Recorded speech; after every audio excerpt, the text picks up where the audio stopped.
Yes, I have decided to go down this slippery slope because this is a concept that means a lot to me, but because of the way it developed or it is used, it's often incorrect or unclear.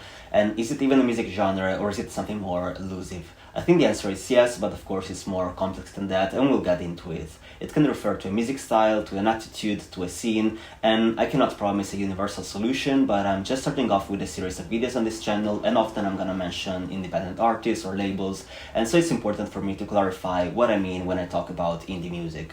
Hello, this is Alvin Rowe, and today I'm gonna explore what independent music refers to, taking in consideration its history, its practical system within the industry, and the music itself. Again, these are just some basic info because I cannot cover it all, but if you want to dive into it, hopefully here you can find some good sources and examples. I want to begin with the classification of popular music genres within musicological studies, which is already a big debate because of the different criteria that could be used. The sound style is an important criterion of classification of a genre, but also the target audience or the society around the music style is important. But different genres can also be characterized on the basis of subjects of the lyrics and shared ideologies. So also because of global diffusion through radio, television, and online, discourses about music multiplied, and as a consequence, it has created an enormous and complex classification of genres in popular music. In 2007, musicologist Holt wrote that categories in popular music are particularly messy because they are rooted in vernacular discourse, in diverse social groups, because they depend greatly on oral transmission, and because they are destabilized by shifting fashions and the logic of modern capitalism. One of the first, but still one of the most important contributions is the one proposed by Franco Fabbri, who in 1981 tried to set some order, formulating 5 rules to define music genres. These are the 5 categories. Formal and technical rules, they refer to forms and stylistic elements. Semiotic rules refer to narrative strategies and extra-musical references. Behavior rules, they refer to musicians' attitude on stage, frameworks of the concerts, and interaction between musicians and audience. Social and ideological rules, they refer to musicians' ideology and their belonging in social groups. Economic and juridical rules, they refer to production and distribution methodology. These criteria provide a theoretical framework that help us identify music genre, and they also correspond to how insiders see indie music. According to a later study by Fonarow, indie music has been considered by insiders to be a type of musical production affiliated with small independent record labels with a distinctive mode of independent distribution. A genre of music that has a particular sound and stylistic conventions, music that communicates a particular ethos. A category of critical assessment, and music that can be contrasted with other genres such as mainstream pop, dance, blues, country, or classical.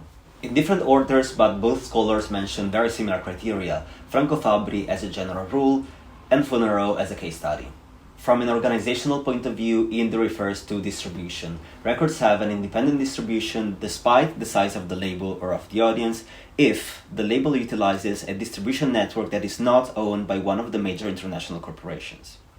In 2013, musicologist Ryan Moore starts getting more specific. When defining indie rock, he says that it originally refers to music released on independent record labels, but has also come to refer to a sonic aesthetic influenced by various forms of post-punk and lo-fi music. It becomes clearer that the word was born as a reference to the environment and the way music was released, but then its meaning changed, and it also became an indication of the musical aesthetic. He also elaborates, discussing an evolution of the genre by outlining a history of alternative music between indie and mainstream. He says that the notion started to develop in the 1980s in punk and hardcore scenes, but then bands like Husker Du, Sonic Youth, and Dinosaur Jr. expanded their music to the point where generic terms like punk or hardcore were no longer adequate to describe them. Indie rock subsisted as a cultural niche throughout the 1980s, but the success of Nirvana, grunge, and the Seattle scene, followed by the commercial breakthrough of Green Day, The Offspring, and other California punk bands, transformed the relationship between independents and the major labels in the following decade. Major labels returned to signing bands away from independents, as they had in earlier periods of rock history, using them as a kind of farm system for talent scouting, while the music that once was alternative in its sound began being assimilated into the mainstream as the new standard of rock. The sound typically described as indie rock was developed in the 90s by performers like Pavement, Guided by Voices, and Elliott Smith. In other words, Moore shows how indie music started as a niche repertoire for a niche type of audience, but it gradually transformed into mainstream, blurring the lines between the two. Also, it shows how what is considered indie music is very diverse musically speaking, and how it changes throughout the years. At first, punk bands were considered independent, but then that kind of sound became assimilated to mainstream alternative rock, and later another kind of indie rock becomes a standard with musicians as Guided by Voices and Elliott Smith, who are still example and inspiration for a big amount of DIY and indie musicians nowadays. Talking about style, Ryan Moore adds that indie rock musicians are less attracted to commercial success, and their approach is more intellectual and ironic. Partially related to this aesthetic is what he remarks about the ideal that music is a creative art, and that the commercial bottom line of the major labels restricts musical freedom. While independent labels created the possibility to develop new sound and expand existing genres, this contrast between indie and mainstream represents the difference between making art and making a product, and obviously it is deeply rooted in capitalism and taking a stand against it. So apparently there is a dynamic in the constitution of the independent environment which helped generate the evolution of what we now refer as indie. This also connects to the legal ownership of music that varies depending on contracts between artists and labels. I think these are crucial concepts, and I also think the 90s were a very crucial decade. First of all, because Moore implicitly refers to DIY culture when he mentions Pavement, Guided by Voices, and Elliott Smith. These are names that are still staples of indie music, in big part for their independent DIY activity, either in the way they were recording music in a home studio, releasing it, for instance printing and distributing their own cassettes, or setting up their own live shows and tours. I say the 90s were an important decade because since many independent artists got huge success, major labels started signing artists who were definitely independent in their mindset and work ethos. But I'm gonna get to this later. And before we get to the last couple of decades when things actually started to get confusing, I want to stress a very important point. Creative freedom is central when talking about independent music. To me, an independent artist is someone who's making music as their form of artistic expression. Of course, they also want success and they want to be appreciated, but their expression comes first, and they would not adapt their music to the desire of a label manager, a TV station, or not even their audience. That's why I think there is a lot of confusion nowadays, because many people might label some music as indie because it is derivative of previous independent artists. And many artists could claim to be indie, and maybe they're doing everything themselves, but their music just follows some trends because of the desire to reach a certain amount of listeners or viewers. Also, let's not forget that a lot of independent artists, because they were true to their core, they made some extremely refreshing music which made them very successful in their own ways. Even without big record deals, artists like Pavement sold a lot of tickets because they were touring extensively and they were selling records without label cuts. Robert Pollard from Guided by Voices is a name that is definitely not well known in mainstream culture, but he has an army of fans. He's extremely productive and he sells his stuff. Elliott Smith also got some very good deals because his songwriting and his way of producing music were very unique. But creating something that sounds like it now, is it indie? Is it unique? Let's go back to the end of the 90s because I think that's where the chaos started. Up until that point, independent labels were small groups of people around specific scenes, sometimes localized in a city. Often artists themselves were part of the label. They were basically family businesses. Around the 2000s, with globalization and internet, and with the fact that some artists got big success, some independent labels grew into bigger groups. With experienced professionals, they started acquiring other labels, and most importantly, they knew how to distribute and promote their own music on a larger scale. I think this is where indie started to be confusing, because people started labeling specific sounds as genres. For instance, bands like The Strokes or Arctic Monkeys raised, and their music was labeled as indie rock, to mark a difference in sound from classic rock or 90s alternative rock. The consequence is that many following bands were proud to be independent, even though their music sounds nothing like that indie rock, while many other bands were taking advantage of the label indie rock just to reproduce that same kind of music they knew was successful. Thanks to digital distribution and streaming platform, the same thing happened over and over with indie folk and then indie pop, and actually that happens with every genre. It's the simple story of a subculture becoming mainstream.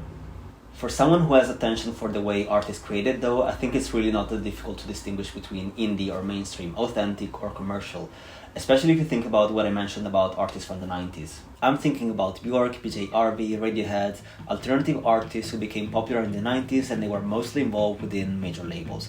But I also believe, apart from their very beginnings, they always maintained creative freedom. They sold their souls to corporations, but in the end, who didn't?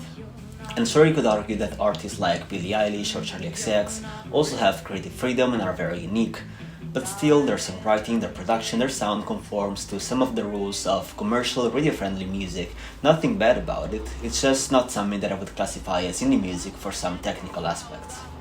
I am not saying that indie music is bounded to DIY or lo-fi production, I just think that often independent artists find ways to make their production sound good or their songwriting be catchy by adding elements that depend on their personal style, rather than replicating a hook or a beat that already exists, or just making their production sound radio friendly. This could also mean avoiding virtuosic riffs and vocal melodies as mere embellishments, because they could result baroque and not necessary to convey a message, or even creating the opposite effect. Looking back at one more scholar from the past, I think it would be interesting to mention that sharp and annoying dude called Teatro Adorno, who addressed popular music as something almost despicable because of the standardization of the structure, its commercialization, and the necessity of the listener to feel on safe ground.